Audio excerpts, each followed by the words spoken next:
70s, like, speakeasy vibe. You know, she would stool with a glittery dress and a cigarette or something. It's just nice to be out and doing stuff on a stage again, because I don't think anyone's like happier about that than my girlfriend, who for the past few months has to put up with me trying to slip comedy bits into regular conversation. So like we'll just be hanging out and we're like, gosh, you know, love, the airline food is so weird, isn't it? It just doesn't taste like regular food. It's so different to regular food. Are you dating? You on the dating app? You on Tinder? She's like, I am now, yeah. So keep doing it. This seems to be the situation. I was actually in lockdown with my mum for the most part, which meant the regression was quite real. And I know regression's like an intense term for someone who does like spoil an audience child, but it was emotionally. We were in a Tesco and we were in the cereal aisle, and she said, "Do you want to get a cereal? Not a kiddie's one." And I was so legitimately angry that like I was like, if I want Wheatos, then Wheatos I shall have. What kind of choice is that between Wheatos and Alpha? It's like choosing joy or Alpha. It's not anything. And then I was like run home, slam the door, blast Fallout Boy, and be like, she doesn't understand me. Like the full 9 yards. It was just ridiculous. I actually found out that we have the same stress noise, me and my mom, when we're both like stressed out about something. We just go like, ugh, to nothing. So on our worst days, it was like two cavemen just kind of walking around the house like, oh, coffee, and they just hit each other on the head with a big stick. But it was an odd time. I think the main thing that's good about COVID is that we've all remembered that landlords are huge pieces of shit. I think that was like a real win. I feel like before now everyone just said that. It was like a phrase that we forgot the meaning of. It was like, the road diverges in the woods. Oh, fuck my landlord, I hate that guy, he's the worst. I think it's just like, and then lockdown happened, and it turned out landlords are just people who own like 6 houses and no job, and then like no one could stop paying, even though they couldn't. It was the most bizarre thing. I might have a residual like leftover anger at my old landlord because he was kind of the worst. He was like, I remember I moved out, and I was like, I'm moving home, I'm just going to try and figure out my life and the next step and everything. And he was like, how old are you? And I was like, 23. And he was like, you're 23 and you don't know what you're doing with your life? That's kind of weird. And I was like, did you want to be a landlord your whole fucking life? Like, was that like, he talked about it like, when I was 23, I couldn't wait to start working and own land, and then lie to other 23-year-olds about molds and just go on texts about maintenance. Like, it was, he was an odd guy. I don't know about you guys. I feel like I was unemployed for a lot of lockdown, so I saw a lot of job ads. I don't know if it was a COVID thing or just generally, but like, so many ads were just like, our benefits are, we have millennial vibes. The pay is that we break up some bread and throw it at you, you duck. And it got so bad, my self-esteem was so low. I was like, if it's hope is best for both, we can have a conversation. We can figure this out.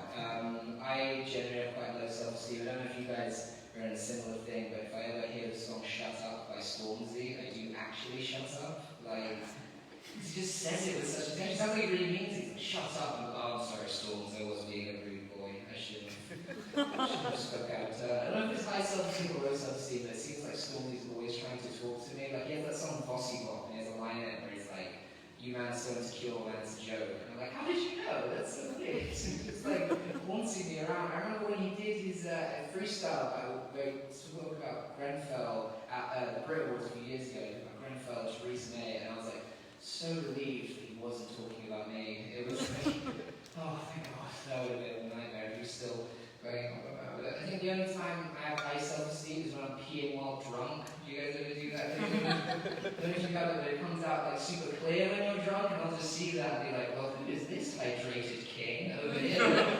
Someone's getting us 8 bottles of water a day. Well then, and then the next day it's just like peeing out time machine fuel is the worst. The one thing I did say, I don't know, this isn't anything, it's just a weird thing, but I took to eBay to try and make my money, but it turns out eBay has a really toxic online community. I don't know if you guys have much better luck. I've got these quite old Pumas, and they're a bit ratty, I won't lie to you guys, but I got 2 messages about them. One said, why would anyone pay £12 for this? This is disgusting. And the other one was just like, no one is ever going to buy your Pumas. I ended up just throwing them out. It's just stay off the internet, guys. They're terrible. I I did read a while ago that in an effort to de-stress exam students at York University, they decided to introduce a goose feeding session. I just feel like several animals must have cancelled before they got to goose. You know what I mean? Because like geese are easily top 3 most stressful animals in the world. And like I've never felt relaxed with a goose. The most I felt was like disappointed that it wasn't a duck. You know, because it's like they don't eat bread; they break your arm. It's really not like a fun situation. It's like, hey man, I heard you were feeling stressed about work. Why don't we go hang out with the thing that hisses at you and has teeth on its tongue? I don't think they noticed. Did you, the viewer, notice at home? That would be a fun game. Anyway, oh god, that's not. I don't really think that's very funny now.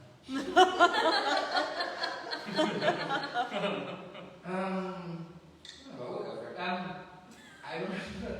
I don't know. You guys before like there's so much crazy shit that happened. But I think the thing that stood out. Do you remember when there was like the protection statue protest, when a bunch of guys wanted to like protect the Churchill statue? I think it was because everyone's dad collectively read like all their books on Churchill during lockdown. They finally got around to it, and it was like anyone criticized it. It was like, no, he was great. He smoked and he drank and he called women ugly, and he did that without getting in trouble. And it was a whole situation. I realized my nervous thing is saying it's a whole situation, which is like some weird Paulie D thing. I don't know. No Jersey Shore fans in, that's cool. I didn't think there were. I didn't think there was big Jersey Shore fans in Surfington, to be fair. I don't know how long I've done, but I feel like it's felt like an hour, which is really good because it's hard to get stage time these days. It's good to just enjoy silence, you know what I mean? We live in such a fast-paced society. I think it wasn't supposed to be just me and my mum in lockdown. I actually have 3 brothers, which is 4 boys total, which I think must be a biological thing with my mum, because no mother would choose that, you know. That would be like a really good asset to have, you like Henry VIII's 3rd wife, but not such a good thing in the mid-90s. Like, my dad didn't need a successor to the like wine salesman throne. That was my whole thing. He, like, I don't think he could even behead it. I won't lie to you guys. I don't think he had the admin or the overhead to make that happen. But I have 3 brothers, and I think it got to a point when I came out on the 3rd kid, and I think it got to a point where my mum was just like, what, is it on some kind of setting? What is wrong with your sweaters? And my dad was like, well, nearly the whole 5-side team. So we're getting there. I might just leave it on that. I feel like I've melted too much. Anyway, bye.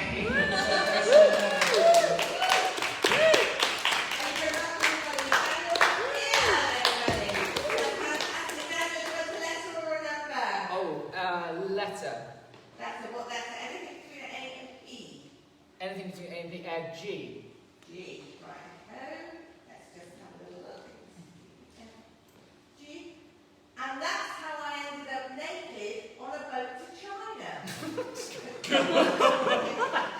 That's okay. I remember that one, don't you?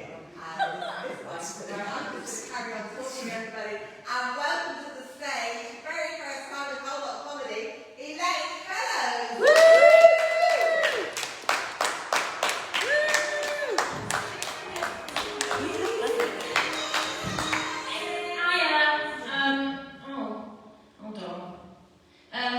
Thanks, Elaine. It's nice to have another Elaine, isn't it? I never get other Elaines. Finding my material will be relatable to like one person. I'm really excited because I've waited about a year for this. So, stage time, as Manuel said, is slim Facebook, so I will be chucking all my new material at you, and none of it will be good. So now's a good time to boil the kettle. So yeah, my name's Elaine. Elaine, other Elaine, did you find it hard growing up as an Elaine, or was it alright? There were quite a few of us around. Were there? There were. They've gone missing. They all went into hiding because it's hard in 2020 to be an Elaine. It was hard when I was growing up. I feel like it was hard because of a thing called Tracy Beaker. We're all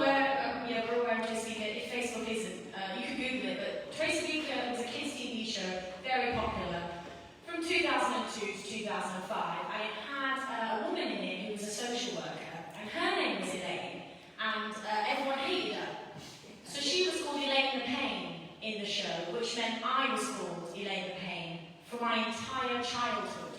And the only reason that that stopped was because I turned 15 and I grew breasts. And suddenly the boys in my class didn't want to call me Elaine and Payne anymore, but boobs.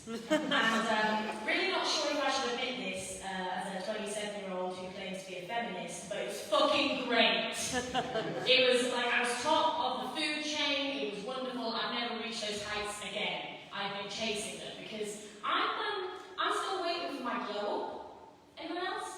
No, we're all fit as fuck in this room. Good. Good. No, I walked in and I thought, shit, they're not going to get the glow up stuff, they're all attractive. I've heard a lot of women talking about their glow up, right? I've heard about it on Instagram quite a lot, and they talk about it like it's a light switch. Like one day they were just like, ding, I'm fit, that's it, right? I feel like there was a glitch when God made me. He accidentally installed a dimmer switch. So basically I was spending my whole life just being like, grew great breasts, and acne. And it's just been going on and on like that. Like the woman who waxes my eyebrows was like, they've got a perfect arch, but then she laughed at my vagina when she waxed it. So I'm just going up and down. I also feel like I might potentially be one of those energy light saving bulbs. You know what I mean? The ones where you're like, is it on? Is it? I thought it'd be brighter. It'll do. I should have ended the joke before. Everybody's funny, Elaine. Jesus. Right. I did lockdown with my boyfriend. We were locked in a one-bedroom flat on the 7th floor in Croydon. So we were just grateful to be locked indoors. And basically, I learned a lot about him in that time. It was the longest we'd ever had to spend together. I learned some important stuff. Like, I didn't truly appreciate how much gas that man had until we had to spend all that time together. Truly, when he farts, it's like he's shot in a litter tray. There was times that I was praying for coronavirus just to lose the sense of smell. That was the thing, I was excited. And of course, losing the sense of taste would really help the blowjobs, so I was excited for that too. But we started to have some really deep conversations in lockdown because I'm nearly 28, he's nearly 33, so we've got a lot of friends that like getting married, having kids, so we started talking about like, will we ever do those things? And he said that if we did have kids, he would really like to name them something that would honour his heritage, that would like make people know about his dad and he's mixed race, his dad's black, so he came up with all these beautiful names that really honour where he's from. I've written them down because they're so nice, I want you to know. So Makiba, nice one, Senzo, Sianda. I was a big fan of all of these, and we started talking about it for quite a while, and then he said, Elaine, you haven't said anything that you like. Is there anything that you'd like to call our children, you know, to honour your family and where they're from and your heritage? And I thought, actually, yeah, do you know what? I can't imagine having a kid called Megaball. I think I could pick up Woolworths from school. I can't wait to just walk in the house and be like, come here, Tony Carberry, come here. Oh, good, well, that might work one day. Good. My parents, they spent lockdown together up north, no one could visit them, so they did something that I think a lot of people did. They started to clear out the house, because all of us have moved out now, all of my brothers and sisters and me are all gone. So they started looking at boxes they hadn't looked in for about 15 years, and they found lots of pictures of us as kids, and my mum started to WhatsApp me baby pictures of myself. And I always thought I was quite a cute baby, until I showed my boyfriend the pictures of me, just to give you an idea, so you can picture it in your head what I look like. Phil Mitchell. Yeah, bald, fat, angry. That's what I look like as a baby. I always thought I was quite cute when a kid. I thought babies can be fat, it's fine. But from the look on my boyfriend's face, I knew what he was thinking was, I really hope she doesn't have strong genes. Because if I do have the dominant gene, we are going to have the kind of kids that make people go, oh, they have a great personality. Good, we might get there one day too. I'm going to just keep knocking these out, guys, because you are loving them, aren't you? I had a lot of adverts in lockdown. Anyone else? Adverts? Yeah, basically 5 months. It's relatable, right? 5 months in isolation is not enough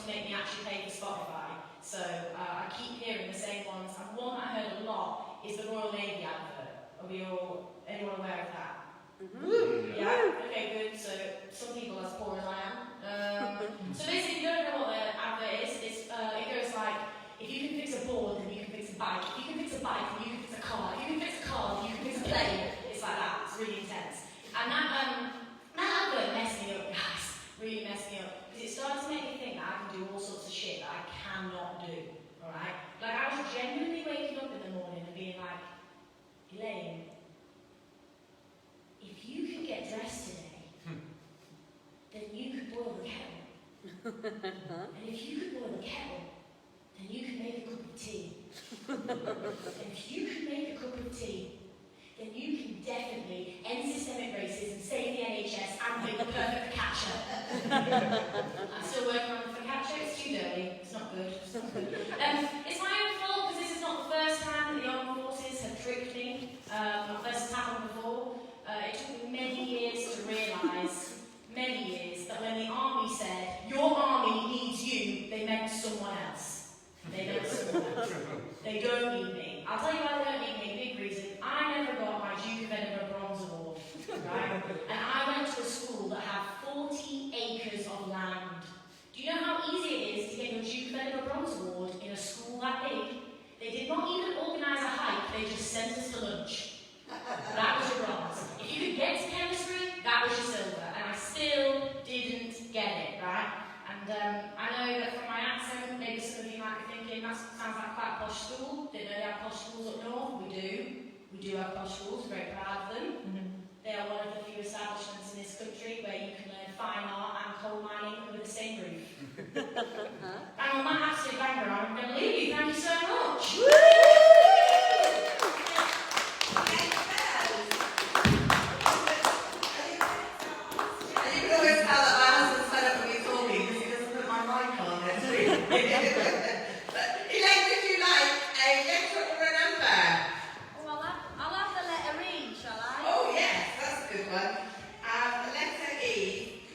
Elaine, and your sentence is, and that's how I got thrown out of church. Okay, yeah, I'm obviously being Elaine. When I say there were a lot of us, there's probably one in each year, but it did seem a lot of us because we all knew each other. And I too was called Elaine the Pain, and but also Laney. So if people were being nice to me, they called me Laney, but mainly just Pain. With that, I'm going to welcome to the stage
Good, 2 lots. I will take that. But yeah, so I think, like, so yeah, I'm doing this now. Motivation has kind of become the crux of my personality. You know, it's really taken me from strength to strength, influences all of my biggest life decisions. You know, thanks to my nose ring, I am a vegetarian now. Good. So yeah, go back to the island. Yeah, I'm very protective of the island. My favourite people live on the island. Best friends. Sophie had to exile her about 2 years ago. She got into a long-term relationship. Goodbye, Sophie. But I think, yeah, I was kind of I'm very possessive. I'm a very possessive friend. I think this is because when I grew up, when I was a child, I grew up as an only child in a single parent family, right? It's just me and my mum. I was very possessive of my mum, so my mum was my best friend. And like, I never liked any of her boyfriends. So like, you should try and kind of bring one home to introduce me to them. Like, oh, Richard, this is Jessica, you two are going to get along so well. And I try and be like really weird to put them off. I'd sit in the corner and be like, And Richard would be like, that child, she doesn't need a father, she needs an exorcism. Good. So yeah, possessive, yeah, so yeah, no men on the island, I'm afraid. No, none. Except for comedian Simon Ansell. He's on the island. He's on the island. And on the island, he's not gay, and we have several children together. Good. So I also I date men too. I'm bisexual. So I date men. No, it's okay. I date men and women. I'm bisexual. Date both genders more for practicality than anything else. It's just easier, really. I have little feelings. So it's like, dating is teamwork. It's too much for one person. It takes a village to raise a child, and it takes an army to reassure me that no, it wasn't something nice they said. You're just tired. So yeah, I date women, and yeah, I love dating women. I date bisexual women. I date lesbian women. Find lesbian women tricky to date sometimes. Caveat this by saying I love lesbians. They are a wonderful breed. But yeah, they can be quite tricky to date. I think it's because they don't like bisexual women very much. They don't really believe in us sometimes. All lesbians, some. Yeah, they don't really believe in us. I think they think we're straight women that just got bored. Yeah, like, we're kind of sat around on a Sunday afternoon. Oh, could do some yoga, could go for a run, could look funny. Yeah, lesbians, bored. So yeah, I think they think that, and I don't know what anyone is, you think that bisexual women or straight women who are just kind of like in transit, like us being attracted to women isn't a permanent thing. Like we're kind of sat here on some sort of like minge holiday cruising through. I think there was supposed to be another bit to that joke, but I have forgotten it, so now I will fuck off. But thank you, been lovely. Bye!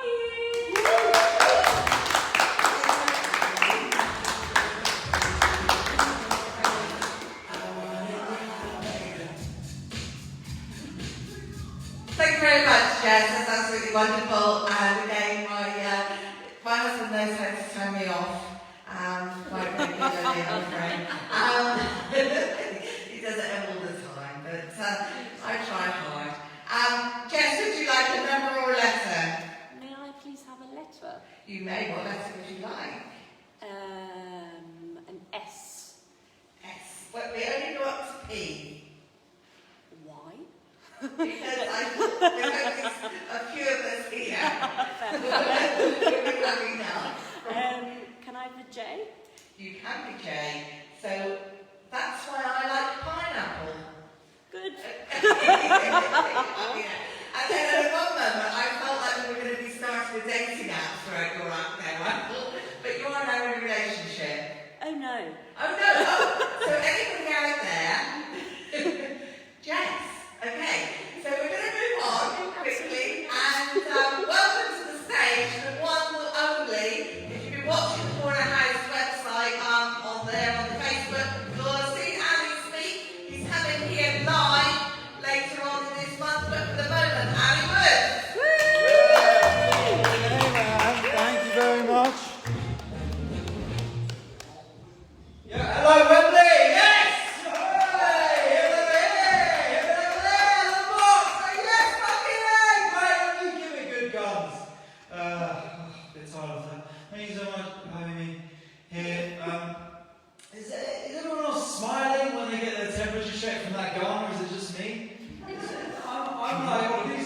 in, like it's an exchange of IDs. I don't know why I'm just like, don't look hot, like just look like this.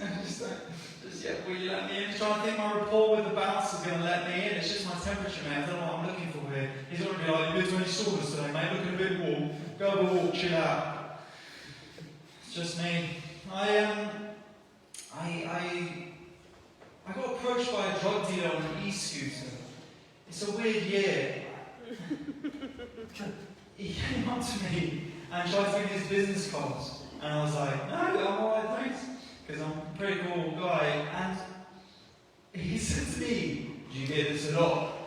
I was like, no one gets this a lot. You come up to me in e-scooters and sell me MDMA. What do you think? Is your dad selling coke on a Segway? I don't understand how you think this is a normal exchange. Also, I was wearing a mask and a hat at the same time, so he could just see my eyes. What sadness did he see in there? And he was like, he's clearly on it all the time. Are we all good, Graeme? All good? Listen at home, thank you so much for watching. Keep it up, baby. Just shout out. I assume thousands? It's actually 3,000. 3,000? 217.1. 0.1! Bloody hell, someone's toes watching. Good to have you, man. I appreciate that. Yeah, I don't know what sadness he saw in my eyes, and I think it was like, it was another bit when he was like, did you get this a lot? I was like, it would have been weird if you'd have come up to sell me anything else on the e-scooter. Drugs actually is a normal thing. If you'd have come up to me, scoot up, and been like, oh, well, you got your pension sorted. I'm like, what the hell is that? Life already? He was so polite, he gave his business cards like that. Also, he had a business card. How cool is that? I don't have business cards. You ever realise you're less professional than a drug dealer on an e-scooter? You sort your life out, mate. He was just like, don't worry about it, man. Have a good day. Scoot it off! Amazing. I've had more awkward exchanges with family members trying to offer me cake.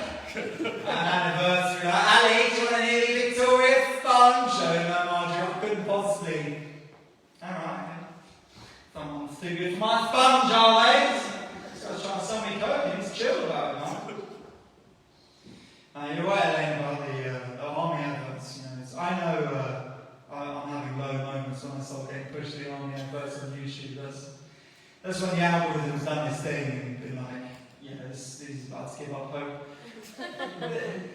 Because it's not wrong, because they don't start with the army adverts, they start with or get on Hinge, everyone's on there. I'm like, I've got a little Breaking Bad to rewatch, skip. And then they're like, oh, okay, 12-week abs. I'm like, I like biscuits. And then they're bizarrely trading 2 on 2. I don't know why I get that. You've not got enough ambition to get abs, but maybe it'll be the Wolf of Wall Street. And then finally, after all that, and I just keep watching videos, they're like, go to war. Ideas, you know. Don't waste your life here. Do it in Iran or something.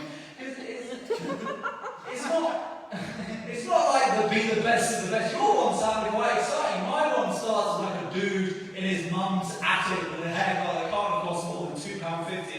And they're like, your life is shit, do something. There you go, back so go to war then. That's all it is. I feel like I'm getting grumpy as I get older. You know, Elaine, you're 21, you don't know what this is about. But I feel like I'm getting grumpy. I have a problem with women.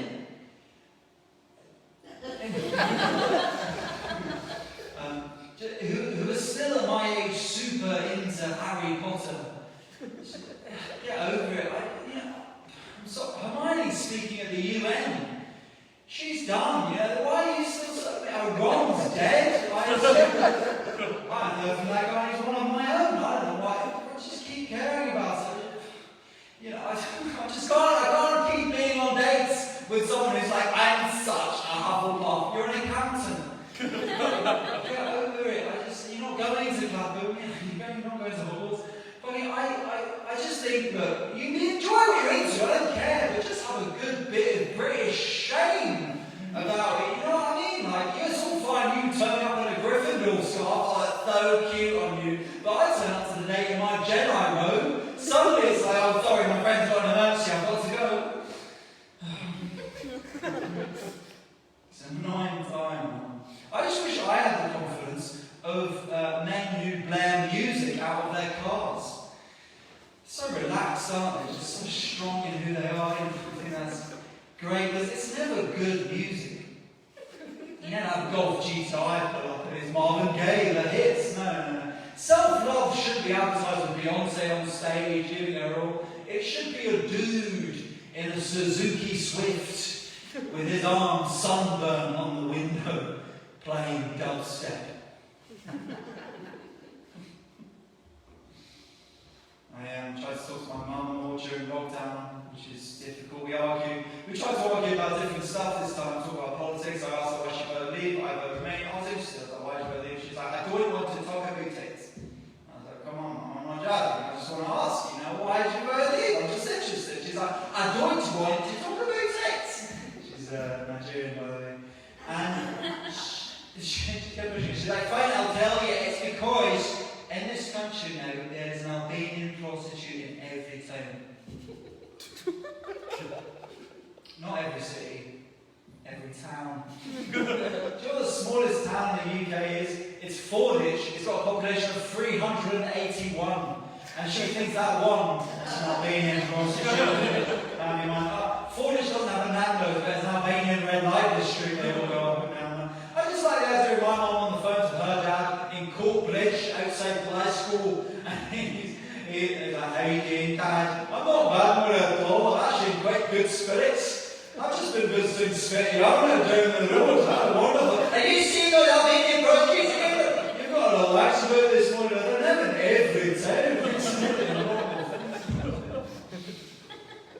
I don't mind what you vote, but I think you've got to have a less mad, crazy reason to vote than that. Albanian prostitute every time. How ambitious are the Albanian sex workers? Come on, man. Their population is 1/25 the size of ours, but they've got like the Steve Jobs figure who's there giving a presentation like, Bill Gates said he wanted computer in every town. I want Albanian prostitute in every town. Not the Montenegro, not the other Balkan countries, Albanian prostitute in every town. Everywhere you go. Why don't we just start with the cities and then maybe branch out if it's popular to the town? Why don't you dream?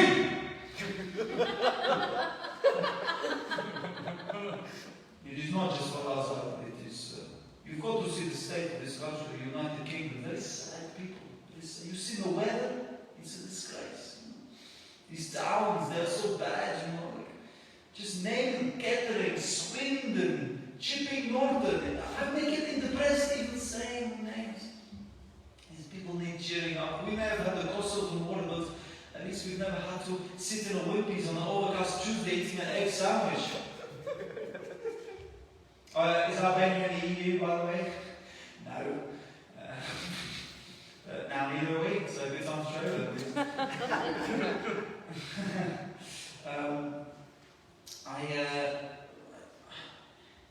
Okay, I'll do this last bit. Okay, well, I had my neighbours over recently. This is why you never get to know your neighbours in London. On a Sunday, they were doing cocaine. A Sunday, that's the Lord's Day. I'm not religious, but I appreciate that as a day for Netflix, not for Class A substance abuse. I mean, what happens on a Sunday you need to be that hyped for? They're just excited for the next episode of Morse. Fucking buzzing for Morse. Started snoring off my PlayStation case. Laser was around their door, it felt right. But they're a couple as well. What sort of mad relationship are they in? Actually, it's better they're doing it as a couple, to be fair. That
2016 for work.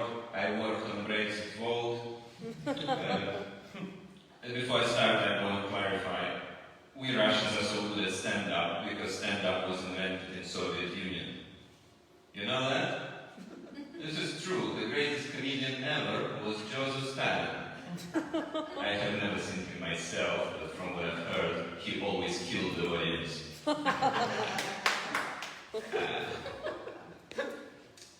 Let me address the question you all have. No, Russia is not responsible for the pandemic. I know who is. I'm not allowed to tell. Hashtag Ask Jews. I enjoyed the pandemic though. During the lockdown I went on many Tinder dates. I know it's very irresponsible of me because I could accidentally infect those girls with AIDS.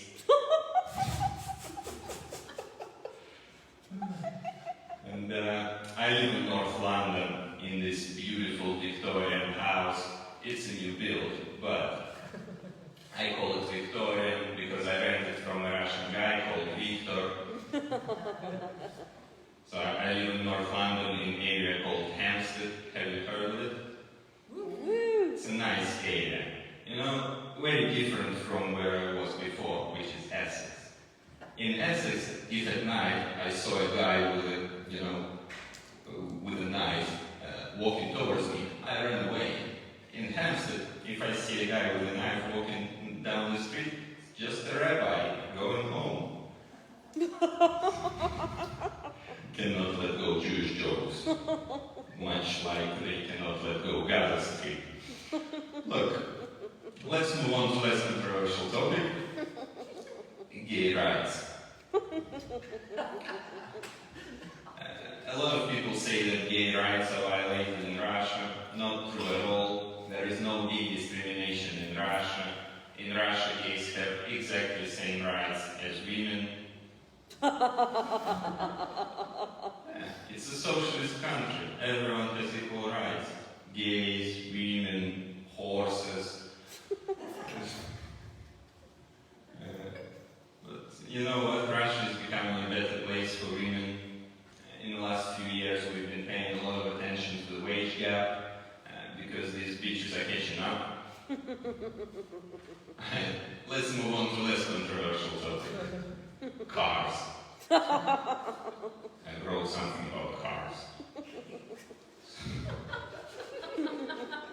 So, I used to drive a car back in Russia, but I'm not doing it here because when I arrived here, I realized you have different rules. Here you need to drive on different side of the road. Here you need a driving license. It's hard. Also, you cannot drink and drive. If you're sober, it's not sport. It's not fun if I can hit the child from the first try. You know? I don't like cars. The only thing I like about cars is CO2 emissions. Those are good. Because there are too many trees in the UK. You know? Too many trees. You know that green is, calming and relaxing color. That's why British people have boring personalities. You care about the environment too much. That's what I say. You, as a car owner, you have to pay that low emission zone charge. In Russia, you pay that only if you run a nuclear power plant. So, yeah, too much thought about the environment. Yeah, when I arrived here, I was really puzzled with your separate garbage collection thing. You put different things into different bins. What the fuck? In Russia, it's very simple. If I have a thing, it goes into things bin. If I have a dead whore, it goes into dead whore bin. Very simple. Yeah, random thought of the day. I think virtual reality porn will really take off when they allow to dismember her body in the end. Just me. Okay. Yeah, so when I arrived here, I was putting everything into the same bin, right? Because I know it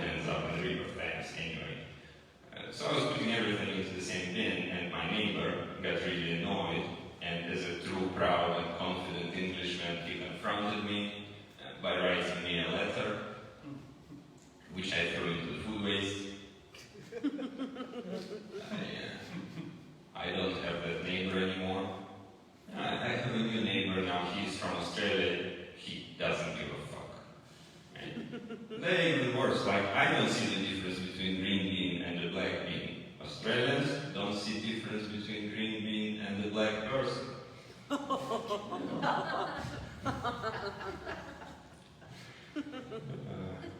But I care about the environment. I do. I care about it so much that my ex-girlfriend left me because of that. Yeah, I was so obsessed about not using excess water that I used to shit while showering. And yeah, but you know, environment is getting cleaner. They say during the lockdown, quality of air improved because old people died. But there is a reason why they're called old farts. Not my invention. Greta Thunberg said that we should blame previous generations for global warming. That's what I'm doing. I'm blaming previous generations. Mainly Germans. They used to run those ovens 24/7. Not good for the environment. We started with Jews. We're finishing with them. Not we're finishing with them, no. Anyway, let's move on to less controversial topic. Give me a cheer if you like popular music. I hate popular music. And I hate it because popular songs are usually factually inaccurate. And I only listen to factually accurate music. This is why I really love Russia's national anthem. It goes like that. Glorious Russia, big and strong. Glorious, big and strong Russia. Factually accurate. Now, compare that, for example, to Justin Timberlake's Cry Me a River. Cry Me a River. What the fuck? Seriously. I have been to Crimea. There is no river. Oh, there is another one I've heard recently. So Ali mentioned Beyonce. I'm sure you've heard this one. Let's do it together. Who ran the world? Girls. Who ran the world? Girls. That's bullshit, isn't it? Beyonce didn't bother to do basic research. If only she read the news, the song would be different, right? Let's do it together. Who ran the world? Jews. Yes. You're slow learners. I like it. I like it. Usually, you know, audience in the UK is very politically correct. There's a lot of censorship going on in the UK. In Russia, for example, no censorship at all. In Russia, I can make jokes and criticize any religion, any minority. I can criticize our president, God bless him and his family. I said it just in case they're listening. They probably do. Look, guys, it's been great. I have to go. At this point, I usually leave the country. So, thank you very much.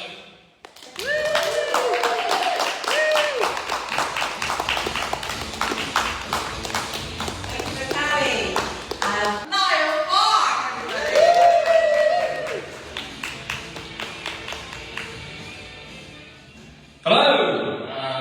Hope you're all having a bloody cracking pandemic so far. So I spent the last few months, well, especially the 3 months through lockdown, just staring at my phone, like I'm sure a lot of you have. The most depressing thing, I think, about it was the family WhatsApp group. Have you all got family WhatsApp groups? You know what I'm talking about? My family WhatsApp group was so bleak during the lockdown. It was genuinely, the whole thing was like the beginning of a fucking Chekhov play. It was things like, we've made a plum crumble, and then a picture of the plum crumble. I visited a shore in June. We've had a baby. Shit, just mundane shit like that. Another thing that's not good to look at constantly for 3 months, I realised, is social media. That got me down a bit because everybody on Instagram is so fucking beautiful. Everyone's an Adonis. I'm not saying that I'm a hideous person, but I've not seen people like that before in the world. These people people on Instagram models, they look like they should be sort of in Madame Tussauds. I was just like get away with being the janitor at Madame Tussauds. Instagram models, they look like they probably think cellulite is a mobile phone network. Possibly. Yeah, after lockdown the other day, met my friends for the first time, met the bloody lads, didn't I? A laddie night out, a lot of bounce thrown around, as per, as you'd expect. A lot of bounce was about my hair. I had my hair cut in a while, so a lot of bounce about my hair, got a few names chucked at me. One of them was Shit Aragon. That goes straight off the back. Shit Aragon. One of them, it was a bit wordy, this one. You look like Jason Momoa if you refused treatment. So I thought it was dark as well, actually. Fuck him. But Shit Aragon, thank you very much for the compliment. I mean, any version of Aragon, shit or otherwise. I'm very different to Aragon, though, me. It's not completely obvious from the outset. Aragon very proud of his heritage, isn't he, where he comes from. Always introduced himself as Aragon, son of Arathorn, heir to the throne of Gondor. Mine would be a little bit different. I'd say, hello, I'd start with hello. My name's Aragon, son of an optician who left when I was 12. Heir to the throne of Vision Express channel. That was just quite sad, really. Quite sad. Dad, if you're out there on Facebook, give me that. Don't at me. Don't at me. I'm joking. Anyway, I used to be an actor. One of those actor types from drama school. You know, all the bits. I'd love to say that career path was sort of destroyed by COVID, and in years to come, I will use that excuse. But in reality, that dream died a long time ago. That is dust. So I realised it was an early warning signs that dream was dying. I was playing this game Heads Up. Do you know the game Heads Up on the iPhone? You usually play about 4 AM with your friends when you've got some cheat code in. And I had to describe the character Iago to one of them who had it on his head. And I described him as Jafar's parrot from Aladdin, as opposed to Shakespearean villain. We'll never laugh. I do have some evidence actually that I gave the old acting thing a crack. It looks like I'm about to do some drama now. I'm not. I've got evidence that I gave it a crack. They're in the form of reviews from genuine shows I did. It genuinely went horribly wrong. So this one's a review from a show they called Jekyll and Hyde. That famous story. There were two of us in the show. It was just a two-hander, me and another guy. In Jekyll and Hyde. It was also a show in which I played neither Jekyll nor indeed Hyde, which was a surprise to me as well. For the purpose of this, I'm just going to call the other actor John Smith, especially it's going out on Facebook Live, but also because that is his name. That's his real name. So here we go.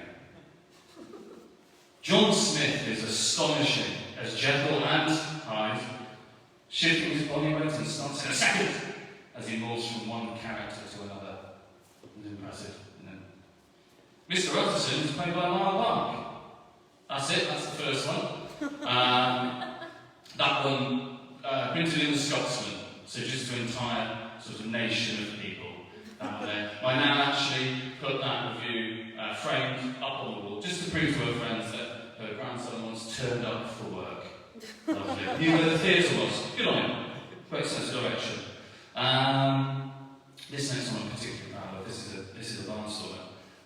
There were two men in the show, which we've touched on. John Smith portrays Jekyll and Hyde in a gut-wrenchingly powerful performance. Mr. Utterson is played by Lyle Park. Some consistency there, which is good. He goes on. In the book, Mr. Utterson is the protagonist, but fortunately, in this play, he was far from the main character. That one was from the Crawley Observer, written by Hugo, age 12. Spiteful little cunt. All I really wanted for my performing career was for one day someone maybe to use an adjective to describe my performance, not just to say that I turned up. But anyway, that's me, I think. I'm looking forward to the service and joke off 2020. This has been lovely. I have been here. I did turn up again. So thanks very much. Cheers.